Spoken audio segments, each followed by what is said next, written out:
Clark se précipite pour rattraper Eric au moment où il est sur le point de basculer du pont. Mais juste au moment où il s'apprête à le remonter, un éclair frappe soudainement les deux jeunes gens. Sous l'influence de la kryptonite, les super-pouvoirs de Clark sont transférés à Eric, sans que Clark ne se doute de rien. Jusqu'au lendemain, alors que le pick-up de son père est embourbé dans la boue, il essaie de le soulever comme il le fait d'habitude. Mais il a beau y mettre toute sa force, le véhicule ne bouge pas d'un poil. Clark, tu pousses là? Ouais! Clark réalise enfin que ses pouvoirs se sont évaporés. Et en repensant à l'éclair de la veille, il décide d'aller confronter Eric pour tirer au clair cette histoire. Occasion de parler de ce qui s'est passé hier. Ouais, je te remercie de m'avoir rattrapé. Je reconnais que j'ai été stupide. Alors comment tu te sens? Ah, j'ai la super forme. Clark, tu saignes du nez. Clark essuie le sang qui coule de son visage, n'ayant jamais imaginé qu'il pourrait un jour se blesser comme n'importe quel mortel. Mais à peine a-t-il le dos tourné qu'Eric commence déjà à tester ses nouvelles aptitudes. Bientôt, un voleur agresse des élèves à l'entrée du collège. Et Eric intervient immédiatement pour l'arrêter. Donne-moi le sac. Tu ferais mieux de dégager.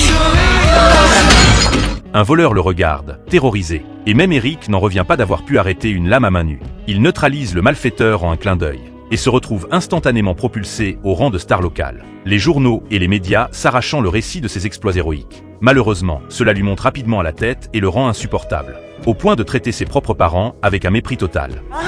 Plus jamais je ne t'écouterai, plus jamais! Je peux faire ce que je veux et sortir avec qui je veux. Et rien ni personne ne peut m'arrêter.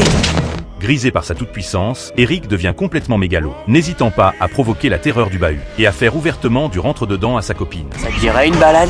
Mais qu'est-ce que t'es en train de faire là, Sellers? T'es suicidaire ou quoi? Tu vas pas sortir avec ma petite amie, est-ce que t'as compris? Tu vas voir. Eh, t'es devenu quelqu'un uniquement parce que tes fausses acrobations fait la une des journaux, hein? Tu ne vaux rien de rien! Face aux moqueries du caïd, Eric l'envoie valser d'une simple claque, puis s'avance droit sur lui, avec la ferme intention de le supprimer. C'est précisément à cet instant que Clark débarque en trombe pour s'interposer. Non, je parle sérieusement, Eric. Tu pourrais le tuer, je suis sûr que tu ne veux pas avoir sa mort sur la conscience. Alors calme-toi.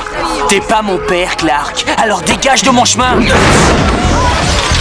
La perte de contrôle total d'Eric sème la panique générale, et tout le monde le montre du doigt en le huant. Totalement abattu, il s'enfuit en courant pour se réfugier chez lui, espérant trouver un peu de réconfort auprès des siens. Mais la réalité va le cueillir de la manière la plus brutale. N'approche pas d'elle, Eric. Qu'est-ce que tu fais? Je t'ai déjà dit qu'un jour, tu aurais à répondre de tes actes devant la société. Eh bien, ce jour est arrivé. Vous avez appelé la police? Mais t'es censé me protéger, t'es mon père.